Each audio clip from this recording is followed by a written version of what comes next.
Certamente falar sobre Resident Evil é uma das coisas mais legais que tem aqui no canal, e esses dias eu tava no trem, né, indo pro trabalho e pensando sobre o futuro dessa saga aí tão adorada por muitos e com certeza é a minha saga favorita em todos os games, né? E galera, falar sobre esse assunto é muito difícil e eu não vou hoje falar sobre reboot porque eu já fiz um vídeo falando sobre isso. Se você não viu aqui no canal, vai lá, confere que é um vídeo muito legal. E hoje a gente vai falar sobre o que nos aguarda após o lançamento de Resident Evil 7, né? Toda essa repercussão que ele teve, né, depois do lançamento dele na saga Resident Evil. Então, bora que o vídeo tá muito bom. Antes de começar esse vídeo, eu não tô aqui para falar mal de Resident Evil 7, né? Eu gostei muito do game sim, mas existem alguns porém que eu não vou poder citar aqui, até porque isso é assunto para análise de Resident Evil 7 que tá em produção e eu só tô esperando o lançamento do Golden Edition, né, que é a versão final do Resident Evil 7 em dezembro para poder lançar ela. E detalhe, eu tenho mais de 100 horas de game na Steam, né? Então eu não sou maluco de falar mal do game e ter 100 horas de game, porque se eu joguei 100 horas de game, se eu joguei mais de 100 horas, né, é porque eu realmente curti o game, é porque eu gostei do game.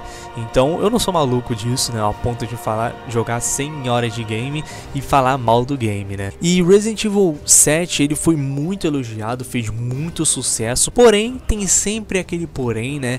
Ele não foi tão bem assim em vendas, quer dizer, ele vendeu bem, porém não foi o que a Capcom esperava com relação ao tempo, né? Eles esperavam vender, se eu não me engano, 4 milhões de cópias, pelo que eu sei, no primeiro mês. Eu acho que é isso, se eu estiver errado me corrijam aqui nos comentários, né? E apesar de ser super elogiado, Resident Evil 7 também teve uma repercussão um tanto quanto desagradável, né? De um lado a gente tinha o fã raiz, né? Aquele que sempre bateu na porta da Capcom falando, ó, é isso e mais isso que vai fazer um bom Resident Evil. E o de outro lado temos o novato, né, que vem de outros games de terror como Outlast, a Alien Isolation e esses games aí que tão em alta recentemente, né? E que tem como principal mecânica, né, pro terror, a câmera em primeira pessoa, que também tá entrando na série agora com o Resident Evil 7. Outro fator muito importante para boa venda de Resident Evil 7 foi a Sony, cara. O Resident Evil 7 em si, cara, ele foi muito hypado e isso é um fato inquestionável, e por esse motivo também ele vendeu bastante e foi muito hypado e influenciado pela Sony com o PSVR, né? Então, todos esses fatores juntos fizeram o game vender e ter a repercussão que ele tem hoje. Tá, beleza, mas e aí? Sabendo disso, qual que é o problema real de Resident Evil 7? Afinal, ele vendeu muito bem, ele tem ótimas notas, tem ótimas críticas, né? E todo mundo fala bem dele. Quer dizer, uma certa porcentagem do pessoal que é um pouco preocupante, porque eu acho que tem cerca de 40 a 45% de pessoas que falam mal de Resident Evil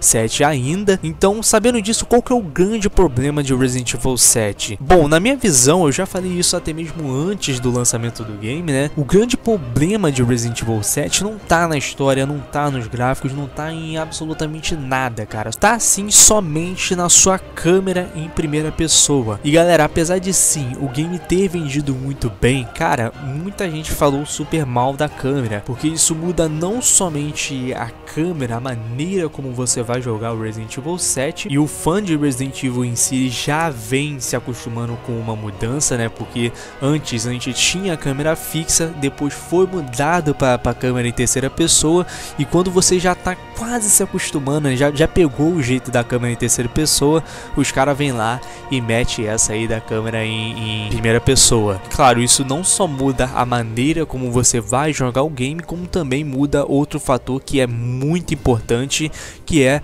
o protagonismo, né? O protagonista em si. O Ethan, por exemplo, ele não tem carisma nenhum, e é por isso que existem muitos memes na internet falando dele, que você joga somente com uma mão e você não sente, cara, realmente o Ethan no game, como sentia o Leon, a Claire, o Chris e etc.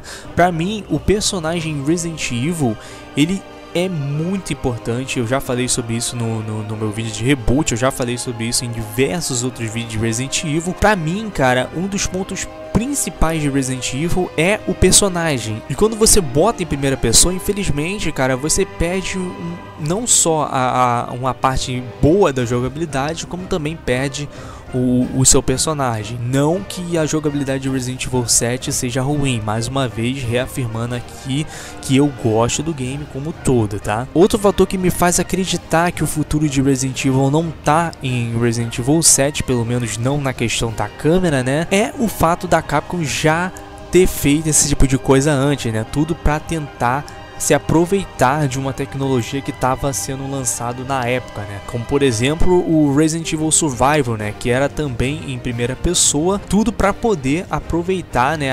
Aquelas pistolas da laser que tinha antigamente, né? Temos também o Dead Eye, né? Que é uma mistura de terceira pessoa com primeira pessoa, é muito estranho, mas ficou muito bom. E temos também a saga Chronicles, né? Que também foi lançado originalmente para o Wii, visando aproveitar aí os controles que eram bem diferentes no console. Então, pra mim, cara, não foi novidade ver a Capcom lançar um game em primeira pessoa só para poder aproveitar a tecnologia nova, no caso o VR, que na minha visão, se não for investido, cara, vai sim se tornar mais um peso morto, igual foi o Kinect, igual foi a pistola de laser e etc. Outro fator que me faz acreditar que o futuro não tá no Resident Evil 7, na jogabilidade de Resident Evil 7, com certeza, cara, é o fato de que muita gente, assim como eu, que sou fã de Resident Evil há mais ou menos aí 16 anos, cara, comprou o game pra testar, comprou o game nas cegas. Então, se Resident Evil 8, por exemplo, for nesse mesmo estilo em primeira pessoa,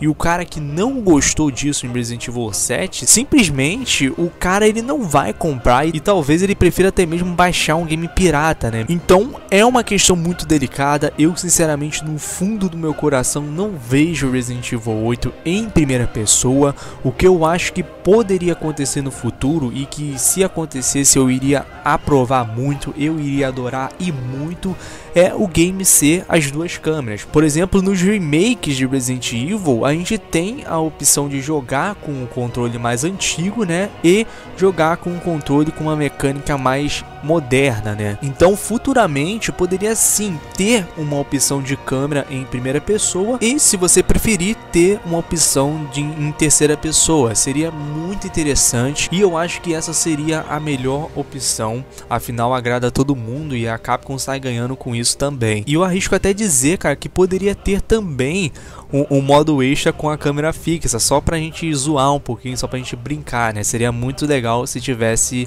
isso em games futuros. E galera, o que eu acho que vai mudar muito a nossa visão sobre isso e que com certeza vai trazer pra gente a certeza de qual vai ser o futuro de Resident Evil, porque hoje em dia é muito incerto a gente falar sobre isso, com certeza vai ser o lançamento de Resident Evil Revelations 3, cara. Aí sim a gente vai conseguir saber qual que vai ser o futuro mais aceito, e eu com certeza acredito muito em Revelations 3, eu sempre digo isso pra vocês aqui no meu canal, né? Pra mim, o futuro de Resident Evil, da saga Resident Evil em si, tá no estilo de Revelations 1 e 2, né? Eles agradaram muito, me agradaram muito, né? E eu sinceramente não tenho dúvidas que eles vão fazer um excelente trabalho nesse terceiro Revelations aí.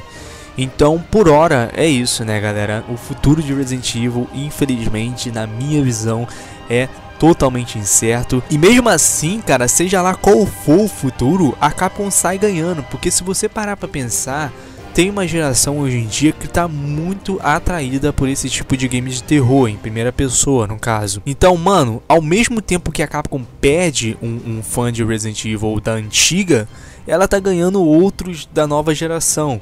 Então, por isso mesmo, ela não liga muito pra opinião do fã, o que eu acho super errado. Mas em compensação, se ela fosse ouvir somente os fãs de Resident Evil, talvez tivéssemos games apenas para 1 milhão de pessoas. Tá entendendo mais ou menos o raciocínio aqui? Rapaziada, não tem como algo ser totalmente neutro ao longo dos anos. Afinal, a empresa precisa se adaptar ao mercado para se manter viva e continuar aí produzindo novos games. Algumas empresas até exageram nisso, com certeza a própria Capcom tem se mostrado assim, né, como o Street Fighter V ou o recém-lançado Marvel vs Capcom Infinite, né? Ambos que são ótimos games, porém por uma questão boba, cara, não agradaram tanto os fãs assim. Igual também o Call of Duty, né, que precisou ver a merda rolar pra cima da empresa para poder voltar à origem dos games de guerra antigas. Então, eu espero de coração, cara, que isso não aconteça com Resident Evil, que é com certeza a minha franquia favorita. Sei lá, vai lançando remakes, que a Capcom faz muito bem, cara, os remakes dela. Vai lançando eles, vai pensando em algo mais aprofundado para a franquia Resident Evil, esfria a cabeça, né? E ouve um pouquinho os fãs, que com certeza vai se dar muito bem, não somente os fãs, como também o público em geral, né? Que com certeza o trabalho deles vai agradar a todos. E bom, galera, e aí, qual é a sua opinião sobre o futuro da saga Resident Evil? Deixa aqui embaixo nos comentários, que com certeza vai ser muito bom ouvir a sua opinião. Não deixe também de se inscrever no canal, ativar o sininho para não perder nada, e deixe também seu like, obviamente, para mim saber se o vídeo está tudo ok, beleza? Um grande abraço a todos e falou, galera!